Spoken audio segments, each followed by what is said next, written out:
The industry is turned into a place to make families and parents happy of what they see, but it may not be the most effective way for a child to actually learn.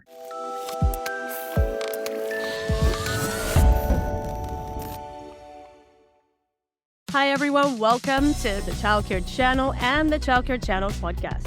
Our intention is for this to be a space where we come together to elevate the childcare industry through community, inspiration, and innovation that will ultimately serve the healthy development of children. My name is Yane Díaz, and I am your host. Today we have with us Nathaniel Moore. Nate is the president and founder of Moore Consulting, MCIG, which includes multiple locations of the childcare centers, Little Blessings, which are located in the state of Louisiana. Nate is a multi-passionate entrepreneur whose passion for service is deeply felt in his communities, which range from very small children to our beloved elderly. Founding his first business at the ripe age of 22, Nate has continued to pursue his passions and has by now expanded to 13 businesses with over 400 team members. I'm very excited to have this conversation with Nate today, and I hope that you listening will find something of value that can help you elevate your own life and business. Nate, pleasure to have you here. Welcome to the Childcare channel. Glad to be here. Thank you for the invite. I'm looking forward to the interview. That's amazing. I was very impressed when my team showed me your profile and I saw some of your videos. You're a motivational speaker too. You're a coach. You're an entrepreneur. But first, I want our listeners to get to know Nate on a little bit up close and personal level. Where does all this drive come from?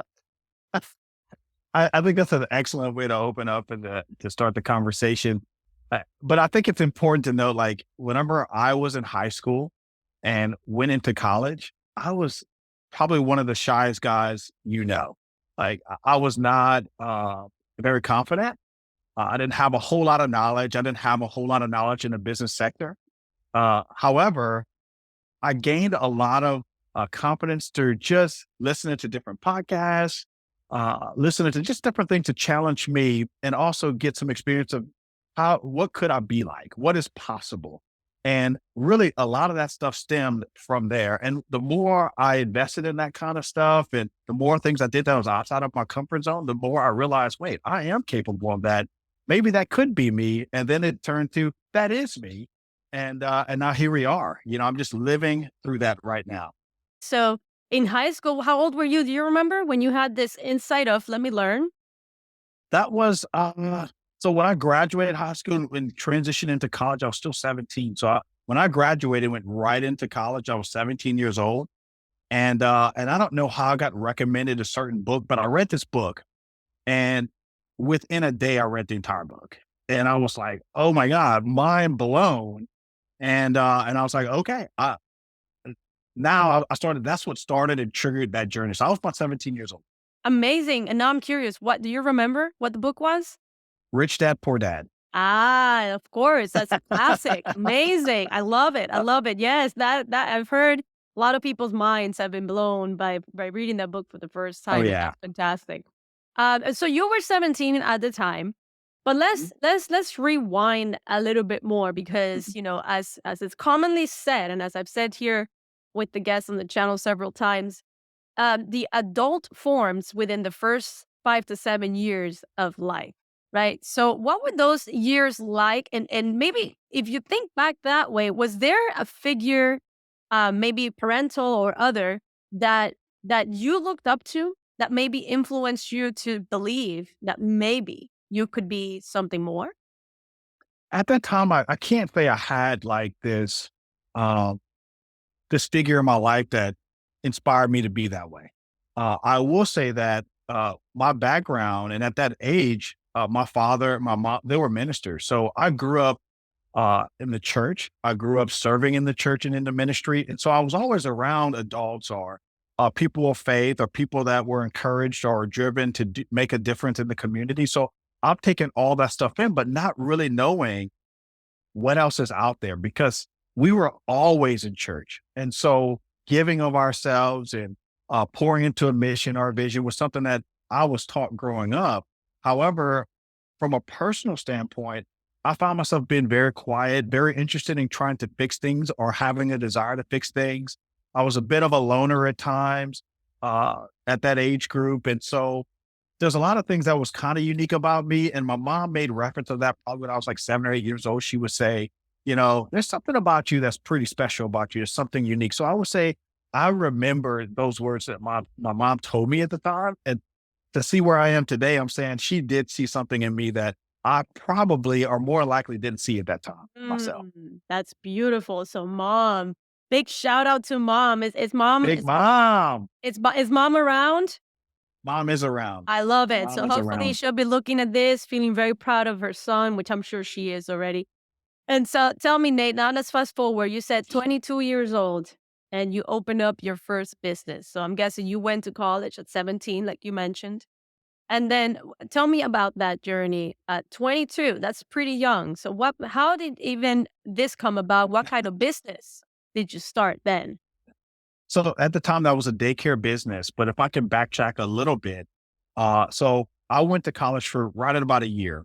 And after reading that book, it really just triggered something in me. It was like, okay, what were my reasons for being in college? Was it for something that I wanted to do? Was it something that I was pursuing that was important for me, or was it important for other people? And so I had to determine that. That was one of those moments that I had to say, okay, what is that inward pull that's pulling me outside of school and outside of college? But I don't want to get outside of college and not do something about it, because I did pretty well in college. My family wanted me to be there. I was going to school for law. And once I read that book, it just kind of triggered something different in my mind. And immediately I was on this pursuit of saying, okay, I think I need to be doing something different. And so I dropped out of college. And once I did that, I got a job in the auto industry. Now, in sales, you can't be successful if you're a shy person. I mean, you have to learn how to communicate. You have to do many product demonstrations. You have to know your product. You have to research. So all of these things are expected of you. And those things really taught me and helped me grow out of the shell that I was in. And that's when I really realized that, wait a second, I have this gift of communicating. When I started talking to people and the way that I was, addressing things and the way that my sales were in response of that, I was within the third month being there as a rookie, they would call me. I was a salesman of the month. Now there's 20 something individuals that were working there with plenty years of experience ahead of me. And that's when I realized, wait, there's something about me and how I communicate and how I make other people feel. And then that's when I started pursuing books on communication, leadership, and stuff like that. But my initial business was I was flipping houses. I was buying and selling houses while I was selling cars. So that was kind of like my side hustle. And then I started buying some, fourplexes and rentals and things like that. And, when I got to the peak of I was a general manager at the time at 22, and I realized like, okay, there's more to me than what I'm offering here at this workplace. I don't know what that looks like. So I started talking to a business broker and said, look, just send me a business that, that's financially struggling. It doesn't matter the industry. And the first business he sent me was a childcare center. Of course. Of course. Okay, let's talk about that. Let's talk about this is a great story and a great example because we know, everybody knows that childcare as a business is not the most profitable business. Mhm. Usually people who go into childcare and have childcare center or multiple, usually they get there because of heart-driven reasons where maybe for their own children that kind of started it, or they really love working with children or things like that. But you don't go into childcare to become a multimillionaire. Let's be real. Right. I would love to be able for that to change for most for if possible, all childcare business owners. So tell us about you got this business in childcare. It was doing very poorly, especially financially. What did you do? So I walked in at first I had to get reference points because I didn't grow up in childcare. So I've never stepped foot in a daycare center prior to that. So I had no clue what should and shouldn't be. However, walking in there and understanding that you probably shouldn't change kids on the floor. You probably should have a more diverse menu than pizza and hot dogs.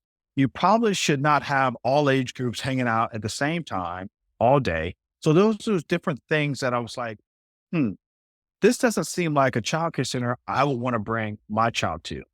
So immediately I began looking at the competition. That's what I was taught in sales. So I said, you know what? I'm going to find out who's got the best reputation in town, and I'm going to go visit those centers. I'm going to see what the best childcare centers have to offer in my community. And that's what I did.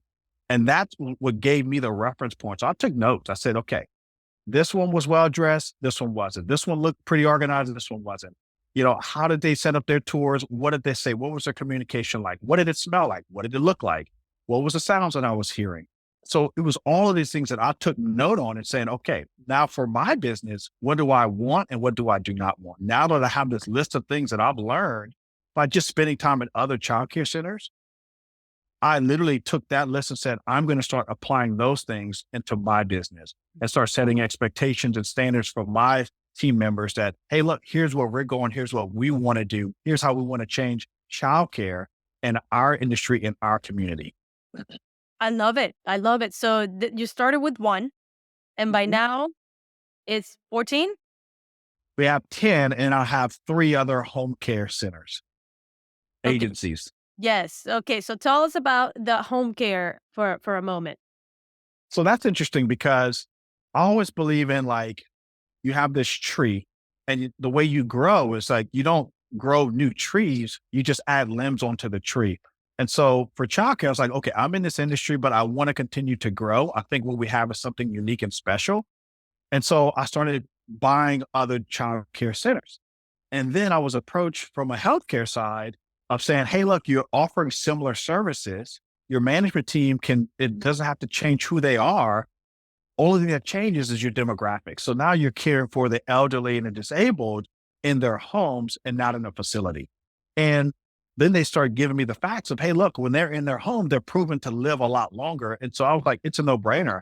I'm already in the service industry. I love the service industry. And this was just an opportunity to kind of segue into that. And so here we are in the healthcare space, and we've been there for about 7 years now. That is amazing. I love that you have both ends of the spectrum, the really small children and then the elderly. I have a question for you because since this is something so unique, right? Usually when I interview people, you're the first one that has service for the elderly population that I talk with. So I love hybrid uh, engagements. Do you foresee, or maybe are you already doing this, where you are mixing the elderly and all that wisdom with the young kids in any given context? Is I there think that's space for that? I think there is space for that. I think what's hard is as far as on a presentation level or like in person level, it's very hard because of the restrictions of childcare versus home care. However, what the approach that we've taken is like our children, like our students, like for Valentine's Day, they'll create these cards, Valentine cards, and all this artwork that they spend all this time doing. And then we go and deliver that to the elderly. I love that. We'll go, so we're actively trying to figure out ways of, like you say, how do we bridge those together? But I think you offer a great point because you sit down with any elderly person, they are not shy to share all of their life's experience. And those are things that there's a big gap from our younger generation, from the elderly, that we can use as a society and a community right now. And I think that's I think that's a good point. Yeah, I would love to see what you do with that. Because for the elderly too, it's really healthy for them to be around children, right? And then for children, they also love. There's something about older grandma, grandpa type of age that they love to be around as well. And you know what? Some children do not have grandparents, so they don't know what that's like. I don't know if this applies to the children that you have across your centers. I'm sure there's got to be at least a few who Oh don't yeah, have, who quite a don't few. know what having a grandparent is or what it feels like. So, and again, I understand the restrictions and all of that, but if there were a way, for example, for, the elderly population that you serve, the ones that want to do it, to come into a center once in a while and read stories to the kids, that would be a nice thing I'm sure everybody would enjoy. And so things like that. But so let us know. Let us know if you end up doing more of that integration going forward. That would be fantastic. And so, Nate, let's talk about maybe some tips since we were talking about, on how to really get a childcare center in this particular journey that you've been on, and expand from one to about 10, 11, right? And so, Mhm. what are some and managing a team of 400, by the way, is not an easy thing. You need to have some serious leadership skills to be able to handle that. So, the people who are listening to us, those who run childcare centers or are part of them or are wanting to perhaps go into this business like you did, what are some tips that you feel they must absolutely consider? I think that's a great question. And I'll speak from a place that I've actually worked in the business. It's very rare to find, uh, a man that operates childcare centers that actually worked in the center. So I've worked all the age groups. So I want to start off by saying that I understand uh, the struggle. I understand the passion that is required. I understand the patience and more passion and more patience that is required to just be a childcare teacher. So I understand, from janitor, cleaning the centers, from cooking to operating all the age groups and also operating and running a center myself. So I would say one of the biggest things is presentation. Presentation is everything. When the families only have 10 minutes out of the day to understand what kind of program you operate, only 10. So 5 minutes when they drop off. So whatever they see at that time, whatever they sensing, smelling, hearing is super important. And also in the evening when they come to pick up. And 10 minutes is when somebody forms an opinion about your business. And it's super important. It's some of the, in those times is most times it's like the most unorganized time where when families are dropping their kids off. And the second point I would say is like, how are they engaging? How are the staff members engaging those students when they're being dropped off and picked up?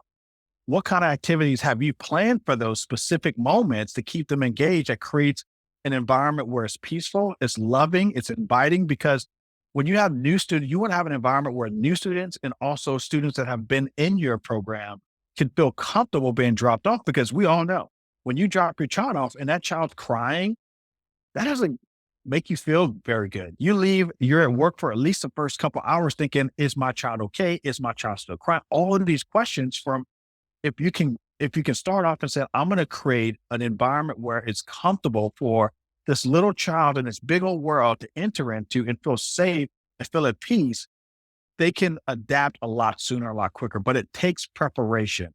And I know that's easier said than done, but if you can at least have that goal and that your team can have that goal, then they can understand it's not about us and how inconvenient it is for us.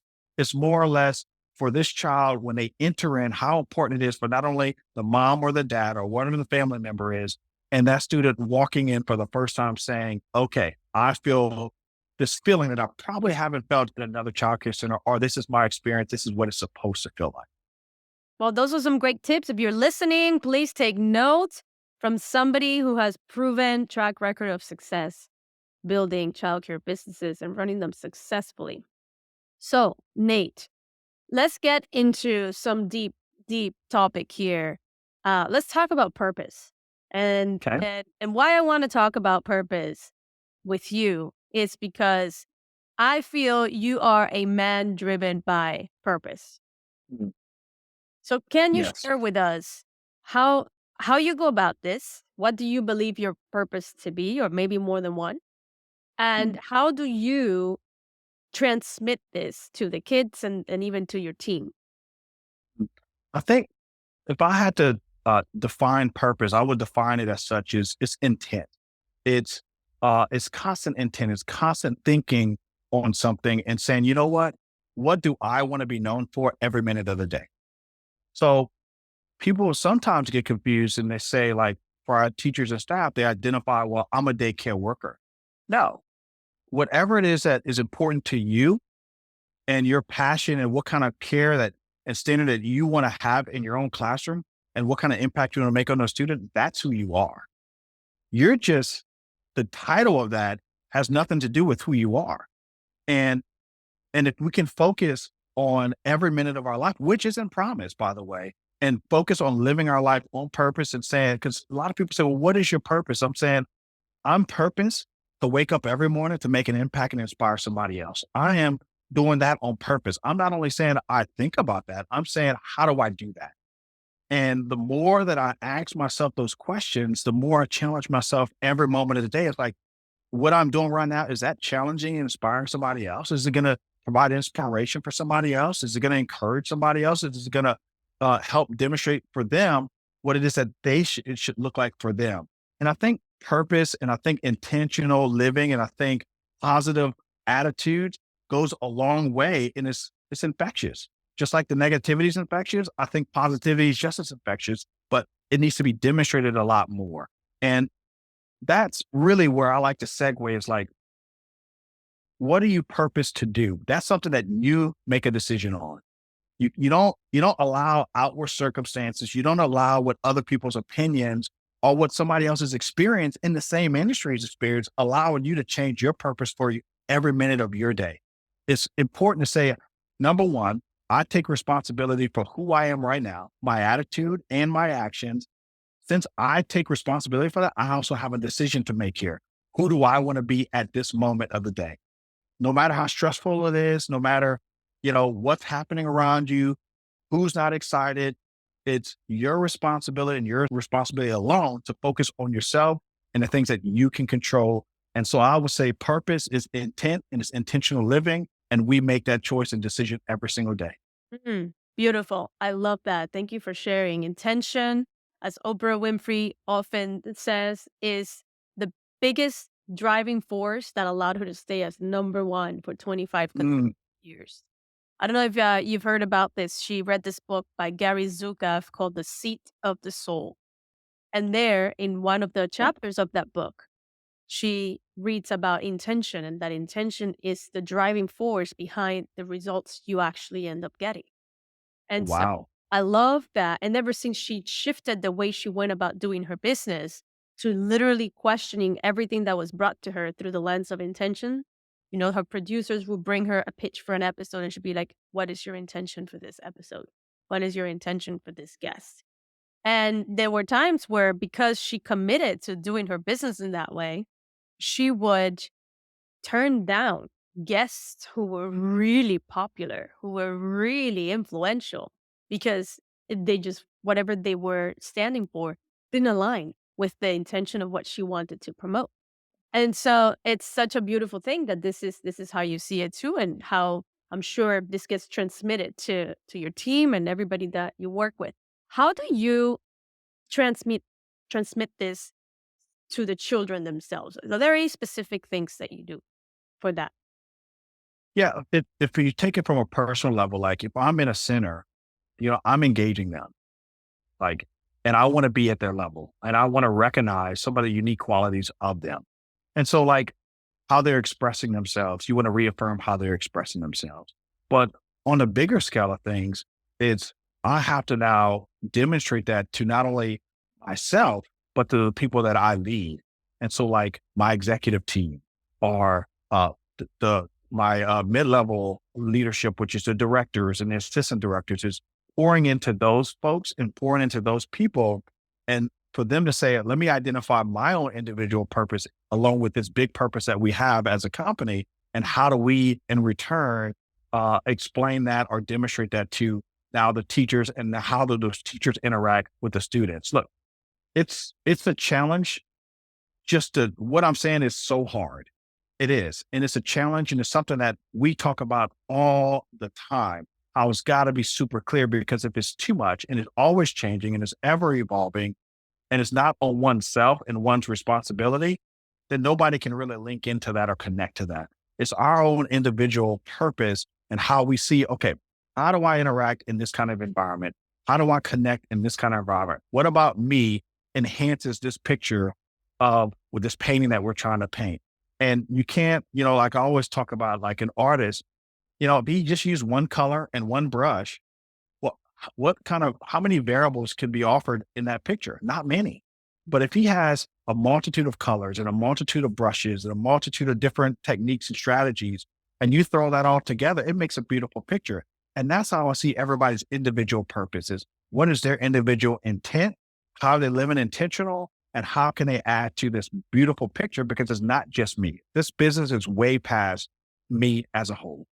This business represents multiple people with multiple purposes, multiple responsibility, and multiple intentions. And that's super important. And if people can understand that and be okay with, hey, he's okay with how you are unique and what you have to offer, then they become comfortable. And then they can now demonstrate that and share that. That's infection. That gets contagious. Absolutely. I love that. I love that. And how in a more practical way, right? So you have a team of 400 people. How do you create the space to share all of this with them? I think it's meeting times. So Mhm. we meet with our directors twice a month, and that's usually an hour and a half. And so we talk about things like this, issues, trouble. So we did some assessments on them as well, just so that they can understand how they think, what are some of their giftings, and utilizing them for that. So if we're saying, hey, look, we're lacking ideas, well, whoever has tested to be an idealist, they may not be the most thoughtful person, but also they have great ideas. And so how do we utilize their brain, their mind set in order to help the company as a whole come up with ideas that can move the company forward? So we do that at that level. But I think more importantly is like we change from quarterly meetings with our staff members to a monthly meeting. Yeah, it's expensive because you got to pay for their time to be at that monthly meeting. But we found that the more the director met with them collectively and shared those different thoughts and encouraged them and kind of met with them and can hear, and it created an environment where they can speak up about issues and not have to gossip about them.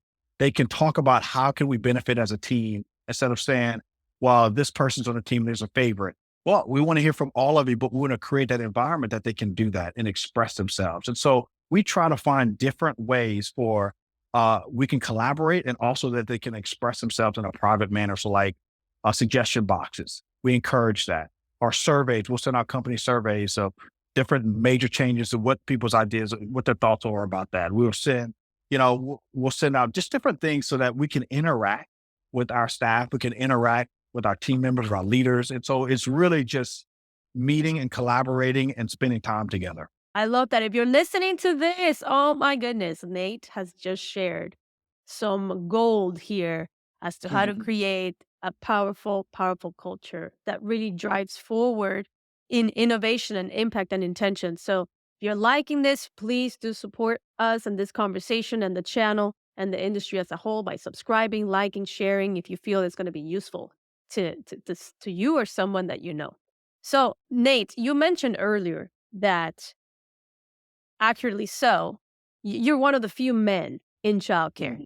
And I have to tell you, one of the super exciting reasons to meet with you is I think you might be the first man that we interview at the channel. I know the channel is new, and it's not for lack of trying. You're a rare breed. And so, can we talk a little bit about that, your experience as a man? Because I want to share on that, and especially because you do take the time to go into your facilities and be around the children. You are the embodiment and the example of masculine energy, right? Mhm. So can you share, on that journey of being a man in childcare, do you have any experiences that you want to share? I do. I would say what's really important is that because it's very rare to see a man leading a childcare organization the way that I do, or it's just not very popular in this industry. It's important that I tell myself that I have to set the standard. I shouldn't have to worry about what people think and have to say about that because I'm going to give them the things that, because they don't know, they haven't seen it otherwise. And because they haven't seen it, they're speaking from a place of fear or some kind of place of insecurity that's just not comfortable to them. And so for me, it's like I always tell myself that I have to be on the game, that I have to now set the standard and demonstrate what that looks like so that I can create that experience and have those and create reference points in those folks' heads. So that way they can say, hey, this is a positive thing and not something like, hey, you know, because when I was in the infant room and I was changing diapers, that was the thing. Like a man changing a little girl's diaper, like that, and that's a real issue. that's a real concern for some families. But whenever you present yourself a certain way and they know when you're in it for the right reasons. And Mhm. I think that's super important as well, is that kind of stuff you don't have to try to sell. People can sense those things and feel those things. And so I do think that people, I will say it all the time, like I didn't like wake up one day and what I wanted to do was go and change diapers and, run around playgrounds and hang out with kids all day. Like that was not something that I thought I would ever do. However, it's the opportunity. And here's what I want to encourage people is like, the more you put in and the more you invest in one particular thing, it's through that work, it's through that struggle, that grind that you become inspired, that you identify what new purpose is for you on a day-to-day basis. It's when you identify new passions, like this has become a new passion of mine. And it's not something that I ever thought I would be doing. But it's like I made a decision to do something different that didn't sound good, that didn't sound like, oh, you can expand it, you can do all of these different things. People don't become millionaires and that. But it was because of that, I was saying, I'm going to pursue it no matter how tough it gets. And that's when I identified passion. And that's when I identified new purpose. And that's when we began to grow, me as a person and a company.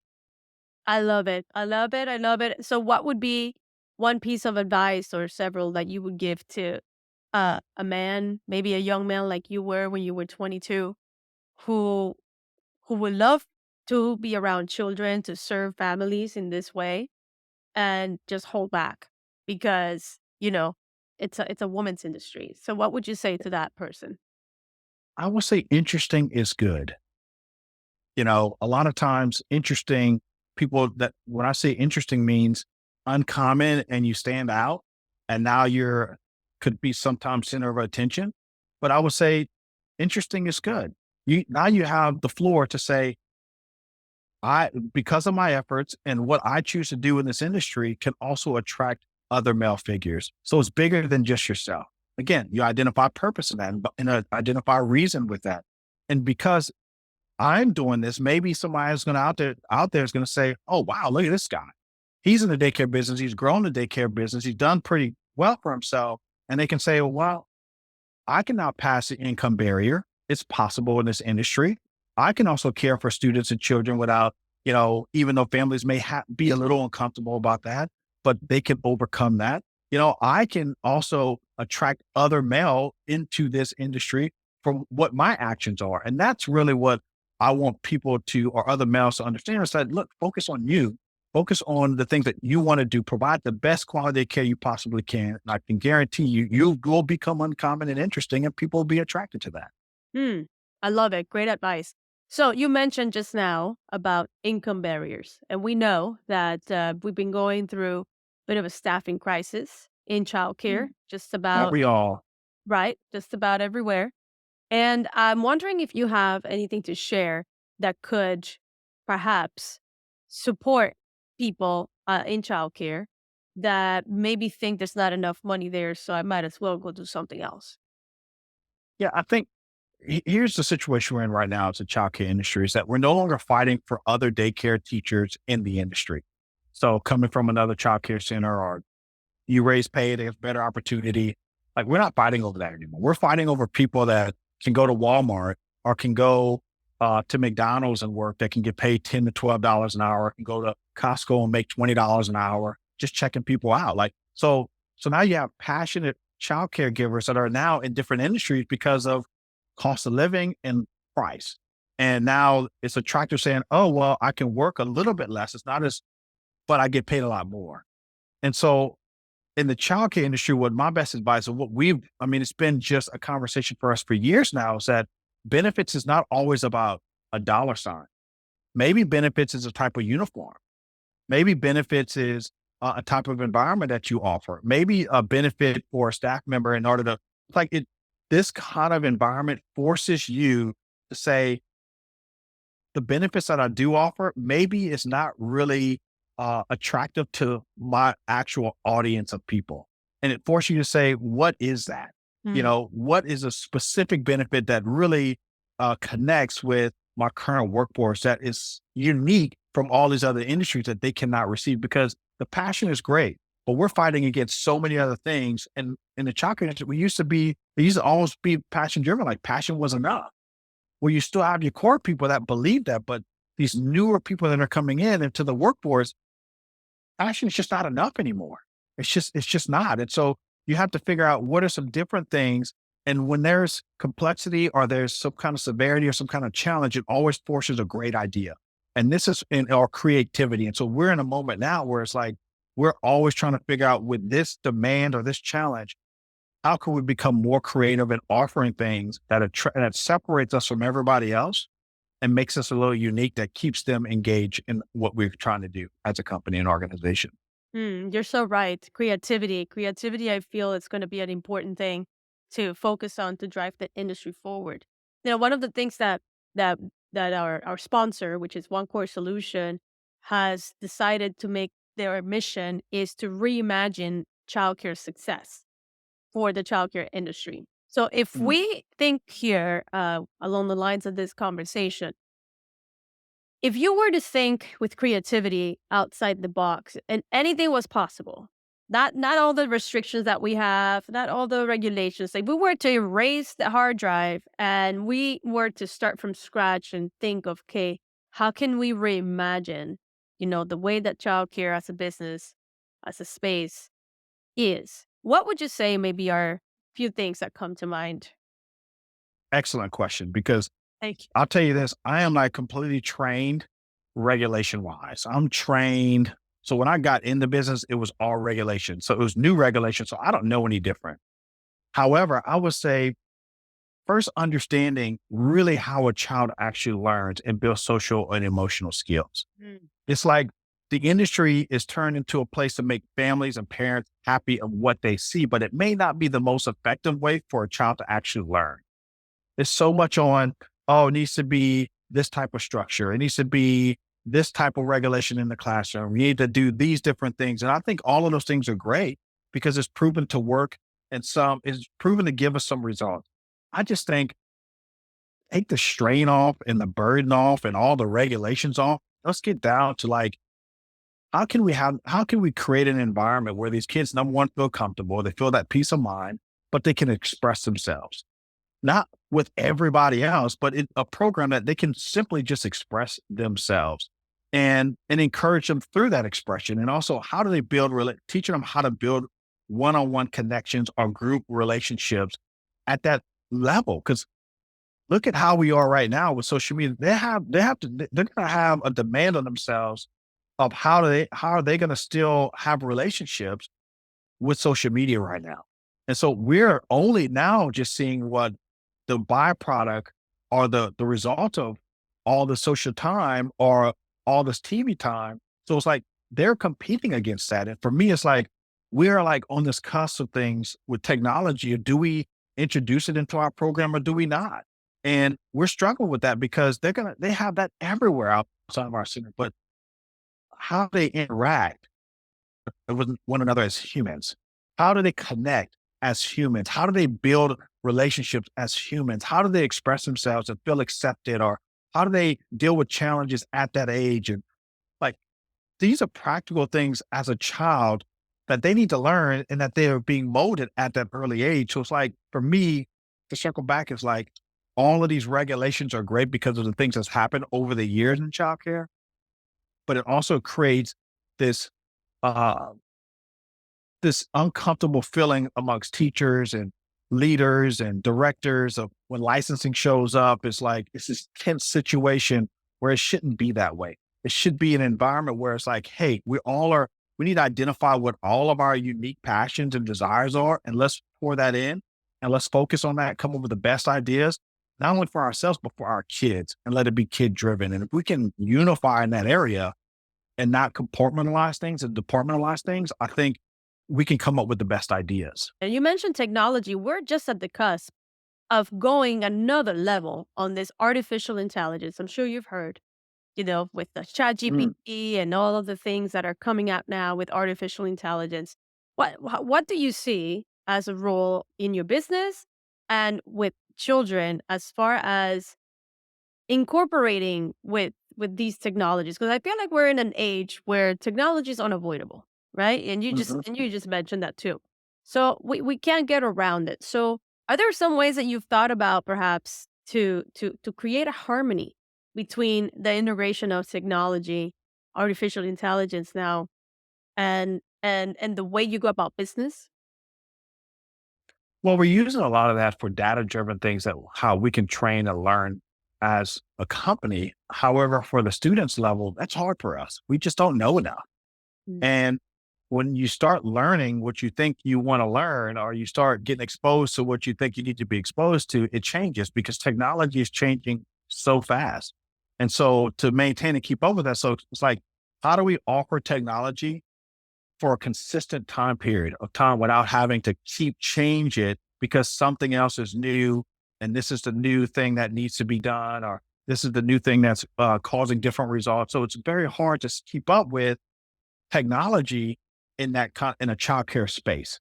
And so like iPads was a big thing years ago. Now there's other things. There's these huge boards on the wall that they can express themselves on board. Like there's all kinds of things. And then you spend, and technology is not cheap. So it's just one of those things where we're discussing saying, how do we enter the market, and how do we, whatever we invest in, will it provide a consistent type of care and also result? Because that's really what's most important is like, can that withstand the next 10 different changes of technology? And is it teaching them the core things that we need the students to understand and learn? Can that provide? And so we're still searching for that. Amazing. Okay. Well, Nate, listen, you have been such a joy here to interview at the channel. We're just nearing the end here. And we like to play a little game at the end that it's called 3 in a Beat, which is a very simple game. And the way it works is I ask you 3 questions, and each of those questions you answer in either one word or one sentence maximum. You Love ready it. to play? Let's do it. I'm in.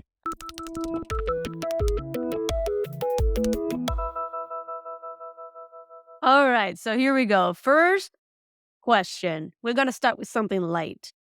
What was your favorite childhood toy? Dump truck. A dump truck. That's amazing. All right. Number 2. What is the one thing that you'll like to be remembered by? Servant. Serving? Serving. Beautiful. And number 3, what do you believe is the number 1 skill children must learn today?